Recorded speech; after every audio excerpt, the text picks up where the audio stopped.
ಗುತ್ತಿಗೆ ಪ್ರದೇಶದಲ್ಲಿ ಓಪನ್ ಮಾಡಬೇಕಾದ್ರೆ ಎಲ್ಲ ಜಾಗದಲ್ಲೂ ಕೇವಲ ಓಪನ್ ಆಗಿರುವಂಥ ಸರ್ಫೇಸ್ ಆಗಿ ಇರೋದಿಲ್ಲ. ಅದ್ರ ಮೇಲೆ ಸ್ವಲ್ಪ ಮಣ್ಣಿರುತ್ತೆ, ಅದನ್ನು ಓವರ್ ಬರ್ಡನ್ ಅಂತ ಕರಿತೀವಿ.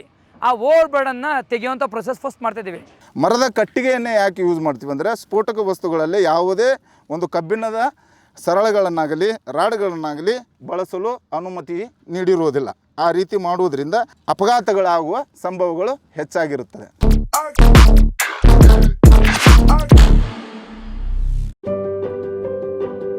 ನಮಸ್ಕಾರ ವೀಕ್ಷಕರೇ, ಸ್ಟೋನ್ ಏಜ್ ಚಾನಲ್ಗೆ ಸ್ವಾಗತ.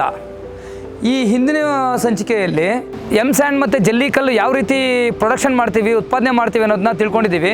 ಈಗ ಅದಕ್ಕೆ ಬೇಕಾಗಿರುವಂಥ ಮೂಲ ವಸ್ತು ಕಟ್ಟಡಕಲ್ಲು. ಈ ಕಟ್ಟಡಕಲ್ಲು ಈ ಉಪಖನಿಜವನ್ನು ಯಾವ ರೀತಿ ತೆಗಿತೀವಿ ಮತ್ತು ಅದರ ಪ್ರೊಸೆಸ್ ಏನು ಅನ್ನೋದ್ರ ಬಗ್ಗೆ ಈ ವಿಡಿಯೋದಲ್ಲಿ ನಿಮಗೆ ಎಕ್ಸ್ಪ್ಲೇನ್ ಮಾಡ್ತಾ ಹೋಗ್ತೀವಿ. ನಾವು ಕಟ್ಟಡಕಲ್ಲು ತೆಗೆಯೋದಕ್ಕಿಂತ ಮೊದಲು ಸರ್ಕಾರದ ಸಂಬಂಧಪಟ್ಟ ಇಲಾಖೆಗಳಿಂದ ಎಲ್ಲ ಇಲಾಖೆಗಳಿಂದ ಅನುಮತಿಗಳನ್ನ ಪಡ್ಕೊಳ್ಬೇಕು. ಆ ಪಡೆದಂಥ ಅನುಮತಿಗಳ ನಂತರ ನಾವು ಫಸ್ಟು ಗಣಿ ಗುತ್ತಿಗೆ ಮಾಡಬೇಕಿನ ಮೊದಲು ಫಸ್ಟ್ ಕ್ವಾರಿ ಓಪನ್ ಮಾಡ್ತೀವಿ. ಗುತ್ತಿಗೆ ಪ್ರದೇಶದಲ್ಲಿ ಓಪನ್ ಮಾಡಬೇಕಾದ್ರೆ ಎಲ್ಲ ಜಾಗದಲ್ಲೂ ಕೇವಲ ಓಪನ್ ಆಗಿರುವಂಥ ಸರ್ಫೇಸ್ ಆಗಿ ಇರೋದಿಲ್ಲ. ಅದ್ರ ಮೇಲೆ ಸ್ವಲ್ಪ ಮಣ್ಣಿರುತ್ತೆ, ಅದನ್ನು ಓವರ್ ಬರ್ಡನ್ ಅಂತ ಕರಿತೀವಿ. ಆ ಓವರ್ ಬರ್ಡನ್ನ ತೆಗೆಯುವಂಥ ಪ್ರೊಸೆಸ್ ಫಸ್ಟ್ ಮಾಡ್ತಿದ್ದೀವಿ. ನೋಡಿ, ಈಗ ನೀವು ನೋಡ್ತಿದ್ದಂಗೆ ಆ ಎಕ್ಸ್ಕವೇಟ್ರಿಂದ ಈ ಕಲ್ಲಿದೆ, ಈ ಕಲ್ಲಿನ ಮೇಲಿರೋಂಥ ಮಣ್ಣೆಲ್ಲ ಕಟ್ ಮಾಡಿ ತೆಗೆದು ಅದನ್ನು ಟಿಪ್ಪರ್ಗಳು ತುಂಬಿ ಹೊರಗಡೆ ಕಳಿಸ್ಬೇಕು. ಹೊರಗಡೆ ಅಂದರೆ ಅಲ್ಲಿ ಅದಕ್ಕೂ ಸಹ ಇಂಥದ್ದೇ ಜಾಗದಲ್ಲಿ ತಗೊಂಡೋಗಿ ನಾವು ಸ್ಟಾಕ್ ಮಾಡಬೇಕು ಅಂತ ಕಾನೂನು ಹೇಳುತ್ತಲ್ವ, ಆ ರೀತಿ ನಾವು ಆ ಕಾನೂನು ಚೌಕಟ್ಟಲ್ಲೇ ನಾವು ಮಾಡಬೇಕಾಗುತ್ತೆ.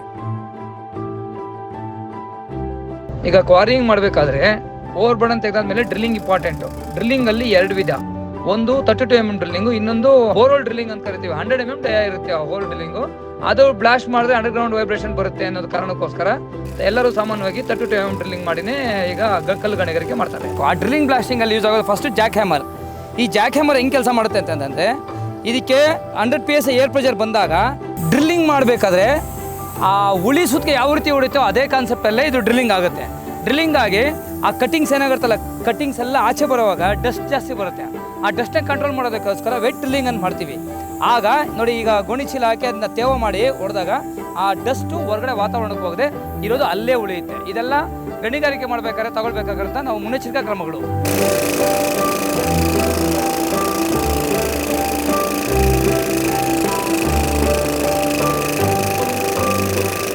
ಡ್ರಿಲ್ಲಿಂಗ್ ಮಾಡಬೇಕಾದ್ರೆ ಯೂಸ್ ಮಾಡುತ್ತೆ ಈ ಜಾಕ್ ಹ್ಯಾಮರ್ಗೆ ಕಂಪ್ರೆಸರ್ ಬೇಕು. ಆ ಕಂಪ್ರೆಸರ್ ಏರ್ ಕಂಪ್ರೆಸರ್, ಅದರಲ್ಲಿ ಯಾವ್ಯಾವ ವಿಧ ಮತ್ತು ಕಂಪ್ರೆಸರ್ ಮಿಷಿನರಿ ಹೆಂಗೆ ಕೆಲಸ ಆಗುತ್ತೆ ಅಂತ ತೋರಿಸ್ಕೊಟ್ಟು ಬನ್ನಿ. ಆ ಡ್ರಿಲ್ಲಿಂಗ್ ಆಗಬೇಕಾದ್ರೆ ಜಾಕ್ ಹ್ಯಾಮರ್ ವರ್ಕ್ ಮಾಡಬೇಕಂದ್ರೆ ಅದಕ್ಕೆ ಏರ್ ಪ್ರೆಷರ್ ಇಂಪಾರ್ಟೆಂಟು. ಆ ಏರ್ ಪ್ರೆಷರಲ್ಲಿ ಇರೋವಂಥ ಕಂಪ್ರೆಸರ್ಗಳು ಎರಡು ವಿಧ, ಒಂದು ಸ್ಕ್ರೂ ಕಂಪ್ರೆಸರ್, ಇನ್ನೊಂದು ಪಿಸ್ಟನ್ ಮೌಂಟೆಡ್ ಕಂಪ್ರೆಸರ್. ಈ ಸ್ಕ್ರೂ ಕಂಪ್ರೆಸರಲ್ಲಿ ಇಂಜನ್ನು ಬಿಟ್ಟರೆ ಮತ್ತು ಸ್ಕ್ರೂ ಮೌಂಟೆಡ್ ಕಂಪ್ರೆಸರ್. ಆ ಸ್ಕ್ರೂ ಕಂಪ್ರೆಸರಲ್ಲಿ ಎರಡು ಸ್ಕ್ರೂ ರೊಟೇಟ್ ಆಗುತ್ತೆ. ಅಪೋಸಿಟ್ ಡೈರೆಕ್ಷನ್ ರೊಟೇಟ್ ಆದಾಗ ಏರ್ನ ಕಂಪ್ರೆಸ್ ಮಾಡಿ ಡಿಸ್ಚಾರ್ಜ್ ಮಾಡ್ತವೆ. ಆ ಮಾಡಿದಾಗ ಅದರಲ್ಲಿ ಆಯಿಲು ಮತ್ತು ಏರ್ ಎರಡು ಮಿಕ್ಸ್ ಮಾಡಿ ಈ ಆಯಿಲ್ ಸಪ್ರೇಟ್ರಿಗೆ ಬರುತ್ತೆ. ಆಯಿಲ್ ಸಪ್ರೇಟ್ರಿಗೆ ಬಂದು ಇಲ್ಲಿಂದ ಗಾಳಿ ಸಪ್ರೇಟು ಆಯಿಲ್ ಸಪ್ರೇಟ್ ಆಗಿ ಆ ಬರೋವಂಥ ಏರು ಜಾಕ್ ಹ್ಯಾಮರ್ಗೆ ಬಂದು ಆ ಜಾಕ್ ಹ್ಯಾಮರ್ ರನ್ ಆಗುತ್ತೆ.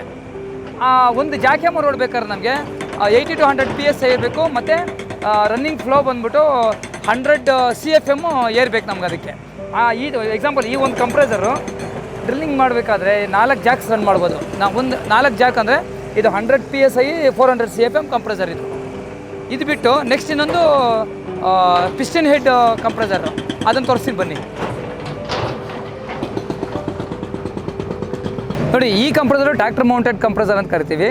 ನಿಮಗೆ 2 ಪಿಸ್ಟನ್ನು ಮತ್ತು 2 ಸಿಲಿಂಡರ್ ಇರುತ್ತೆ. ಈ ಸಿಲಿಂಡ್ರಲ್ಲಿ ಇಂಜಿನ್ ರೊಟೇಟ್ ಆದಾಗ ಪಿಸ್ಟನ್ ಬೋರ್ ಒಳಗಡೆ ಸ್ಟ್ರೋಕ್ ತಗೊಂಡಾಗ ಆ ಕಡೆ ಏರ್ ಕಂಪ್ರೆಸ್ ಮಾಡಿ ಮತ್ತು ಅಲ್ಲಿರೋ ವಾಲ್ ಪ್ಲೇಟ್ ಮುಖಾಂತರ ಒಂದು ವಾಲ್ ಕ್ಲೋಸ್ ಆಗುತ್ತೆ, ಒಂದು ವಾಲ್ ಓಪನ್ ಆಗುತ್ತೆ. ಗೊತ್ತಿದೆ ನಮಗೆ ಡೀಸೆಲ್ ಇಂಜಿನ್ ಯಾವ ರೀತಿ ಹೆಡ್ಡಲ್ಲಿ ವಾಲ್ಸ್ ಎಲ್ಲ ವರ್ಕ್ ಆಗುತ್ತೆ, ಆ ರೀತಿ ಆದಾಗ ಮತ್ತೆ ಅಲ್ಲಿಂದ ಕಂಪ್ರೆಸ್ ಆದಂಥ ಏರು ಮತ್ತೆ ಇನ್ನೊಂದು ಬೋರ್ಗೆ ಬರುತ್ತೆ. ಇನ್ನೊಂದು ಬೋರಲ್ಲಿ ಕಂಪ್ರೆಸ್ ಆಗಿ ಅದು ಸಿಲಿಂಡ್ರಿಗೆ ಹೋಗುತ್ತೆ. ಸಿಲಿಂಡರ್ ಏರ್ ಟ್ಯಾಂಕ್ಗೆ, ಆ ಏರ್ ಟ್ಯಾಂಕಿಂದ ನಮಗೆ ಡ್ರಿಲ್ಲಿಂಗ್ ಜಾಕ್ ಹ್ಯಾಮರ್ಗೆ ಹೋಗುತ್ತೆ. ಈ ಸಿಸ್ಟಮಲ್ಲಿ ಏರ್ ಟ್ಯಾಂಕ್ ಇಂಪಾರ್ಟೆಂಟು. ಏನಕ್ಕೋಸ್ಕರ ಅಂತಂದರೆ, ನಿಮಗೆ ಪಿಸ್ಟನ್ ಸಿಲಿಂಡ್ರಲ್ಲಿ ಸ್ಟ್ರೋಕ್ ಕೊಡ್ತಾ ಕಾನ್ಸ್ಟೆಂಟ್ ಏರ್ ಫ್ಲೋ ಆಗಬೇಕು ಅನ್ನೋದಕ್ಕೋಸ್ಕರ ಇದರಲ್ಲಿ ಸಿಲಿಂಡರ್ ಯೂಸ್ ಮಾಡ್ತೀರಿ. ಅದೇ ಸ್ಕ್ರೂ ಕಂಪ್ರೆಸರಲ್ಲಿ ಅದು ಬೇಕಾಗಿಲ್ಲ.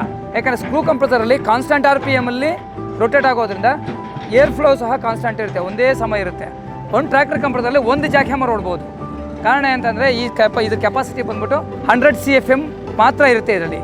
ಅಂದರೆ CFM ಅಂತಂದರೆ ಏನು ಕರಿತೀವಿ ಅಂತಂದರೆ, ಒಂದು ನಿಮಿಷಕ್ಕೆ ಎಷ್ಟು ಘನ ಅಡಿ ಗಾಳಿನ ಒತ್ತಡಕ್ಕೆ ಈಡು ಮಾಡಿ ಡಿಸ್ಚಾರ್ಜ್ ಮಾಡ್ತವೆ ಅನ್ನೋದು ಅದರ್ಥ. ಗಣಿಗಾರಿಕೆಯಲ್ಲಿ ರಂಧ್ರ ಕೊರೆಯುವುದು ಮತ್ತು ಬ್ಲಾಸ್ಟಿಂಗ್ ಈ ಎರಡು ಮೇಜರ್ ಆಪರೇಷನ್ಗಳಿರ್ತವೆ. ಇವೆರಡು ಅರ್ಹ ವ್ಯಕ್ತಿಗಳು ಬ್ಲಾಸ್ಟರ್, ಮೈನ್ ಮೇಟ್ ಮತ್ತು ಫೋರ್ಮ್ಯಾನ್, ಮೈನ್ಸ್ ಮ್ಯಾನೇಜರ್ ಇವರುಗಳ ಸಮ್ಮುಖದಲ್ಲೇ ಎಲ್ಲ ನೋಡ್ಕೊಳ್ತಾ ಇರ್ತಾರೆ. ಅವರ ಒಂದು ಆಜ್ಞೆಯಂತೆ ಇದೆಲ್ಲ ಕೆಲಸ ಕಾರ್ಯಗಳನ್ನು ನಡೆಸ್ತಾ ಇರ್ತೀವಿ.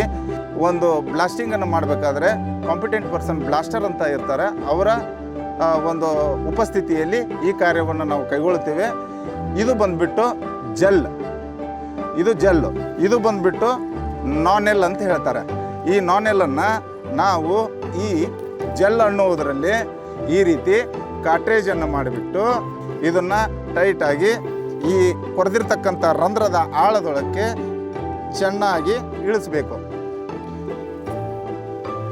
ಈ ರೀತಿ ಮಾಡಿ ಸ್ಟೆಮ್ಮಿಂಗಿನ ರೇಷಿಯೋ ಮತ್ತು ಎಕ್ಸ್ಪ್ಲೋಸಿವ್ನ ರೇಷಿಯೋ ಎರಡನ್ನು ಅಳತೆ ಮತ್ತು ಮಾಪನ ಮಾಡಿಬಿಟ್ಟು ಇದನ್ನು ರಂಧ್ರದ ಆಳದಲ್ಲಿ ನಾವು ಹಾಕಬೇಕಾಗುತ್ತದೆ. ಇದು ಸಲೀಸಾಗಿ ಈ ರಂಧ್ರದ ಒಳಗೆ ಹೋಗಬೇಕು. ಯಾವುದೇ ಕ್ಯಾಟ್ರೇಜ್ ಆಗಲಿ ಯಾವುದೇ ಸ್ಫೋಟಕ ವಸ್ತುಗಳನ್ನು ಒತ್ತಾಯಪೂರ್ವಕವಾಗಿ ಆಪರೇಟ್ ಮಾಡುವ ಹಾಗಿರೋದಿಲ್ಲ.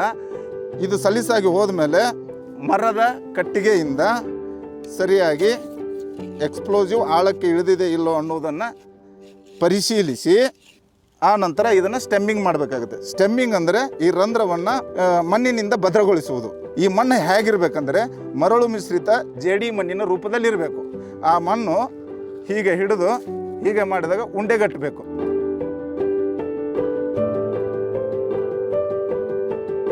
ಮರದ ಕಟ್ಟಿಗೆಯಿಂದ ಚೆನ್ನಾಗಿ ಭದ್ರಗೊಳಿಸಬೇಕು, ಅಂದರೆ ಟೈಟ್ ಮಾಡಬೇಕು. ಮರದ ಕಟ್ಟಿಗೆಯನ್ನೇ ಯಾಕೆ ಯೂಸ್ ಮಾಡ್ತೀವಿ ಅಂದರೆ ಸ್ಫೋಟಕ ವಸ್ತುಗಳಲ್ಲಿ ಯಾವುದೇ ಒಂದು ಕಬ್ಬಿಣದ ಸರಳುಗಳನ್ನಾಗಲಿ ರಾಡ್ಗಳನ್ನಾಗಲಿ ಬಳಸಲು ಅನುಮತಿ ನೀಡಿರುವುದಿಲ್ಲ. ಆ ರೀತಿ ಮಾಡುವುದರಿಂದ ಅಪಘಾತಗಳಾಗುವ ಸಂಭವಗಳು ಹೆಚ್ಚಾಗಿರುತ್ತದೆ. ಈ ಬ್ಲಾಸ್ಟಿಂಗ್ ಅಂದರೆ ಸ್ಫೋಟಕ ಕಾರ್ಯಕ್ರಮ ಶುರುವಾದಾಗ 40 ಅಡಿಯ ಸರ್ಕಲ್ನಲ್ಲಿ ಯಾವುದೇ ಯಂತ್ರಗಳಾಗಲಿ ಮನುಷ್ಯರಾಗಲಿ ಕಾರ್ಮಿಕರಾಗಲಿ ಇರತಕ್ಕದ್ದಲ್ಲ. ಇಲ್ಲಿ ಬ್ಲಾಸ್ಟರ್ ಮತ್ತು ಬ್ಲಾಸ್ಟರ್ ಹೆಲ್ಪರ್ ಮಾತ್ರ ಇರತಕ್ಕದ್ದು. ಈ ಬ್ಲಾಸ್ಟಿಂಗ್ ಕುಳಿಗಳನ್ನು ತುಂಬುವ ಕಾರ್ಯ ಶುರುಗೊಂಡಾಗ 45 ನಿಮಿಷ ಮೊದಲು ತಂದು ಈ ಕೆಲಸವನ್ನು ಪೂರ್ಣಗೊಳಿಸಬೇಕು. ಈ ನಾನೆಲ್ ಅಂದ್ರೆ MSED ಬರುತ್ತೆ. ಅಂದರೆ MSED ಅಂದರೆ ಮಿಲಿ ಸೆಕೆಂಡ್ಸ್ ಅಂತ ಇರುತ್ತೆ. ರೋ ಕನೆಕ್ಷನ್ಗೆ ಬಂದುಬಿಟ್ಟು 25 MS ಹಾಕಿರ್ತೀವಿ. ಈ ರೋನಿಂದ ರೋ ಅದನ್ನು ನಾವು ನಮಗೆ ಬೇಕಾದ ಒಂದು ವಿಳಂಬ ವೇಳೆಯನ್ನು ಯಾವ ರೀತಿ ನಮ್ಗೆ ಆಗಬೇಕು, ಯಾವ ಕಡೆ ಥ್ರೂ ಆಗಬೇಕು, ಪ್ರೊಡಕ್ಷನ್ ಯಾವ ರೀತಿ ಒಂದೇ ಕಡೆ ಕೂರಬೇಕು ಅನ್ನೋದ್ರ ಮೇಲೆ ರೋ ಟು ರೋ ಕನೆಕ್ಷನನ್ನು ಕೊಟ್ಟಿರ್ತೀವಿ. ಎಲೆಕ್ಟ್ರಿಕ್ ಡೆಟೋನೇಟರ್ ಅಂತ ಬರುತ್ತೆ ಇದರಲ್ಲಿ. ಆ ಎಲೆಕ್ಟ್ರಿಕ್ ಡೆಟೋನೇಟರಲ್ಲಿ ಗ್ರೌಂಡ್ ವೈಬ್ರೇಷನ್ ತುಂಬ ಇರುತ್ತೆ. ಫ್ಲೈ ರಾಕ್ಸ್ ಕಂಟ್ರೋಲ್ ಮಾಡೋಕ್ಕಾಗೋದಿಲ್ಲ. ಅದರಲ್ಲಿ ಮಿಸ್ಫೈರ್ ಚಾನ್ಸಸ್ ತುಂಬ ಜಾಸ್ತಿ ಇರುತ್ತೆ. ಇದು ಬಂದುಬಿಟ್ಟು ಡಿಲೇ. ಆಮೇಲೆ ಸರಿಯಾದ ವಾತಾವರಣ ಇರದೇ ಇರೋ ಮೋಡ ಮಳೆ ಬರುವುದು, ಮಿಂಚು ಬರ್ತಾ ಇರುತ್ತೆ, ಗುಡುಗು ಬರ್ತಾ ಇರುತ್ತೆ. ಸಿಡಿಲ್ ಇದ್ದಾಗ ಎಲೆಕ್ಟ್ರಿಕ್ ಡೆಟೋನೇಟರ್ನಲ್ಲಿ ಯಾವುದೇ ರೀತಿಯ ಸೇಫ್ಟಿ ಕಮ್ಮಿ ಇರೋದ್ರಿಂದ ಅಲ್ಲಿ ಅಪಘಾತಗಳಾಗುವ ಸಂಭವಗಳು ಹೆಚ್ಚಿರುತ್ತವೆ. ಈ ನಾನೆಲ್ಲಲ್ಲಿ ಇದರ ಮೇಲೆ ಪ್ಲಾಸ್ಟಿಕ್ ಕವರ್ ಇರುತ್ತೆ. ಇದು ಮಿಂಚು ಮತ್ತು ಗುಡುಗಿಗೂ ಯಾವುದೇ ರೀತಿಯ ಅರ್ಥಿಂಗ್ ಆಗೋದಿಲ್ಲ. ಆಮೇಲೆ ಇದನ್ನು ಯಾವುದೇ ರೀತಿಯ ಅಪಘಾತಗಳು ಇದರಿಂದ ಕಮ್ಮಿ ಆಗೋದ್ರಿಂದ ಡಿಲೇ ಡೆಟೋನೇಟರ್ನಿಂದ ಟೈಮಿಂಗ್ ಸಿಗುತ್ತೆ.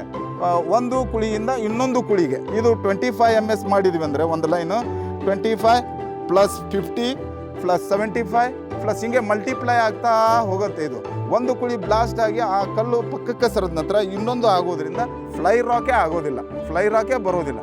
ಇಂಥ ಎಲ್ಲ ಒಂದು ಅನುಕೂಲತೆಗಳು ಸುಭದ್ರತೆ ಈ ನಾನೆಲ್ಲಲ್ಲಿ ಇರೋದ್ರಿಂದ ನಮ್ಮ ಕಂಪನಿಯಲ್ಲಿ ನಮ್ಮ ಮ್ಯಾನೇಜರ್ ಈ ಕೆಲಸ ಕಾರ್ಯಗಳನ್ನು ನಡೆಸ್ಕೊಂಡು ಹೋಗಲಿಕ್ಕೆ ನಮ್ಗೆ ಅನುಮತಿ ಕೊಟ್ಟಿರೋದ್ರಿಂದ ಅವರ ಆಜ್ಞೆಯನ್ನು ಪಾಲಿಸಿ ನಾವು ಇದೇ ರೀತಿಯ ಕೆಲಸ ಕಾರ್ಯಗಳನ್ನು ಪ್ರತಿನಿತ್ಯವೂ ನಾವು ಮಾಡ್ತಾ ಇರ್ತೀವಿ.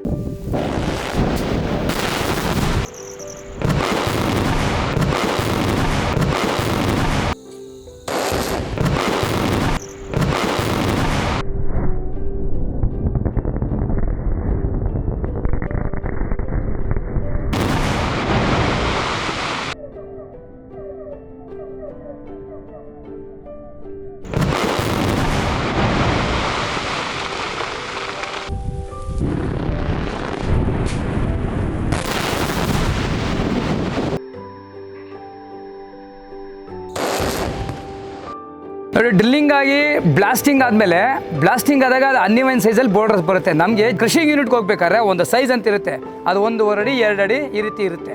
ಆ ಸೈಜಿಗೆ ತಕ್ಕನಂಗೆ ಅದನ್ನು ಸೈಜಿಂಗ್ ಕರೆಕ್ಟಾಗಿ ಮಾಡಬೇಕು ಅಂತಂದರೆ ರಾಕ್ ಬ್ರೇಕರ್ ಭಾಳ ಇಂಪಾರ್ಟೆಂಟ್. ರಾಕ್ ಬ್ರೇಕರ್ ಯಾವ ರೀತಿ ವರ್ಕ್ ಮಾಡುತ್ತೆ ಅಂದರೆ ಎಕ್ಸ್ಕಾವೇಟ್ರಿಂದ ವರ್ಕ್ ಮಾಡುತ್ತೆ. ಈ ರಾಕ್ ಬ್ರೇಕರ್ಗೆ ಎಕ್ಸ್ಕಾವೇಟ್ರಿಂದ ಹೈಡ್ರಾಲಿಕ್ ಪ್ರೆಷರ್ ಕೊಟ್ಟಾಗ ಆ ಒಳಗಡೆ ಇರುವಂಥ ಪಿಸ್ಕಿನ ಹಿಂದ್ಗಡೆ ನೈಟ್ರೋಜನ್ ಸಿಲಿಂಡರ್ ಇರುತ್ತೆ. ನೈಟ್ರೋಜನ್ ಹೆಂಗೆ ವರ್ಕ್ ಮಾಡುತ್ತೆ ಅಂದರೆ ಆಯಿಲ್ ನೈಟ್ರೋಜನ್ ಕಂಪ್ರೆಸ್ ಮಾಡಿ ಬಿಟ್ಟಾಗ ಆ ಫೋರ್ಸಾಗಿ ಹೊಡೆಯುತ್ತೆ. ಆ ಫೋರ್ಸಾಗಿ ಹೊಡೆದಾಗ ಪಿಸ್ಟನ್ ಹೋಗಿ ಇಲ್ಲಿರುವಂಥ ಚಿಸಲ್ ಮೇಲೆ ಹೊಡೆಯುತ್ತೆ. ಆ ಚಿಸಲ್ ಮೇಲೆ ಹೊಡೆದಾಗ ಕಲ್ಲು ಬ್ರೇಕ್ ಆಗುತ್ತೆ. ಒಂದೊಂದು ರಾಕ್ ಬ್ರೇಕರ್ಗೆ ಒಂದೊಂದು ಕೆಪಾಸಿಟಿ ಇರುತ್ತೆ. ಪ್ರೈಮರಿ ರಾಕ್ ಬ್ರೇಕರ್ಗೆ ಸ್ಟ್ರೋಕ್ ಕಡಿಮೆ ಇರುತ್ತೆ. ಈ ಸೆಕೆಂಡ್ರಿ ಬ್ರೇಕಿಂಗ್ ಮಾಡೋ ಟೈಮಲ್ಲಿ ಸ್ಟ್ರೋಕ್ಸ್ ಜಾಸ್ತಿ ಇರುತ್ತೆ. ಓವರ್ ಬರ್ಡನ್ ತೆಗಿಬೇಕಾದ್ರೆ ಎಕ್ಸ್ಕಾವೇಟರ್ ಯಾವ ರೀತಿ ಇಂಪಾರ್ಟೆಂಟು, ರಾಕ್ ಬ್ರೇಕಿಂಗ್ ಮಾಡಬೇಕಾದ್ರೂ ಸಹ ಎಕ್ಸ್ಕಾವೇಟರ್ ಮೋಸ್ಟ್ ಇಂಪಾರ್ಟೆಂಟ್. ಆ ಎಕ್ಸ್ಕಾವೇಟರ್ಗೆ ರಾಕ್ ಬ್ರೇಕರ್ ಭಾಳ ಇಂಪಾರ್ಟೆಂಟು. ಏನಕ್ಕೆ ಅಂತಂದರೆ ಬ್ಲಾಸ್ಟಿಂಗ್ ಆದಂಥ ಓರ್ ಏನು ಬರುತ್ತಲ್ವಾ ಅದನ್ನು ರಾಕ್ ಬ್ರೇಕರಿಂದ ಬ್ರೇಕಿಂಗ್ ಮಾಡಿ ಸೈಜಿಂಗ್ ಮಾಡಿಲ್ಲ ಅಂತಂದರೆ ಕೈಯಲ್ಲೆಲ್ಲ ಹೊಡ್ಕೊಂಡು ಕೂತ್ಕೊಂಡು ಗಣಿಗಾರಿಕೆ ಮಾಡಿ ಇಷ್ಟು ನಮ್ಮ ಮಾರ್ಕೆಟ್ಗೆ ಏನು ಬೇಕೋ ಅಷ್ಟು ಮೆಟೀರಿಯಲ್ ಸಪ್ಲೈ ಮಾಡೋಕ್ಕೆ ಆಗೋದಿಲ್ಲ. ಹಾಗಾಗಿ ಈ ರಾಕ್ ಬ್ರೇಕರ್ ಅನ್ನುವಂಥದ್ದು ಗಣಿಗಾರಿಕೆಯಲ್ಲಿ ಭಾಳ ಇಂಪಾರ್ಟೆಂಟ್ ಮಷೀನ್ ಇದು. ಈಗ ಬ್ಲಾಸ್ಟಿಂಗ್ ಆಗಿದ್ದ ಕಲ್ಲು ಬ್ರೇಕಿಂಗ್ ಮಾಡಿದ್ದಾದಮೇಲೆ ಬಂದಂಥ ಕಟ್ಟಡ ಕಲ್ಲು ಉತ್ಪನ್ನ ನಾವೇನು ಮಾಡಬೇಕು, ಲೋಡಿಂಗ್ ಮಾಡಬೇಕು. ಲೋಡಿಂಗ್ ಮಾಡಬೇಕಾದ್ರೆ ಮತ್ತೆ ಉಪಯೋಗಕ್ಕೆ ಬರೋದು ನಮಗೆ ಎಕ್ಸ್ಕಾವೇಟ್ರು. ಈ ಎಕ್ಸ್ಕಾವೇಟ್ರ್ ಮುಖಾಂತರ ಟಿಪ್ಪರ್ ಲಾರಿಗಳಿಗೆ ತುಂಬಿ ನಾವು ಹೊರಗಡೆ ಕಳಿಸ್ಬೇಕಾಗತ್ತೆ. ಗಣಿಗಾರಿಕೆ ಮಾಡುವಾಗ ನಿಮಗೆ ಎಕ್ಸ್ಕಾವೇಟ್ರು ಓವರ್ ಬರ್ಡ್ ತೆಗೆಯೋದಕ್ಕೆ ಬೇಕಾಗುತ್ತೆ. ಬ್ರೇಕಿಂಗ್ ಮಾಡೋದಕ್ಕೂ ಎಕ್ಸ್ಕಾವೇಟ್ರ್ ಬೇಕು, ಲೋಡಿಂಗು ಎಕ್ಸ್ಕಾವೇಟ್ರ್ ಬೇಕು. ಮತ್ತು ಈಗ ಲೋಡಿಂಗ್ ಆದಮೇಲೆ ಆ ವೆಹಿಕಲ್ಸ್ ಟಿಪ್ಪರ್ಸ್ ಹೋಗ್ತಾವಲ್ವಾ, ಹೋಗ್ತಾರಂಥ ರಸ್ತೆ ಭಾಳ ಮುಖ್ಯ. ಆ ರಸ್ತೆನೇ ಯಾವಾಗಲೂ ವೆಟ್ಟಾಗಿ ಅಂದರೆ ತೇವಾಂಶದಿಂದ ಕೂಡಿರಬೇಕು. ಗಣಿಗಾರಿಕೆಯಲ್ಲಿ ಮುಖ್ಯವಾಗಿ ಧೂಳು ಬರುವಂಥ ಪ್ರದೇಶ ಅಂತಂದರೆ ರಸ್ತೆ. ಈ ರಸ್ತೆಗಳನ್ನ ವೆಟ್ಟಾಗಿ ಇಟ್ಕೊಂಡು ಟಿಪ್ಪರ್ಸ್ನ ಓಡಿಸ್ಕೊಳ್ಬೇಕು.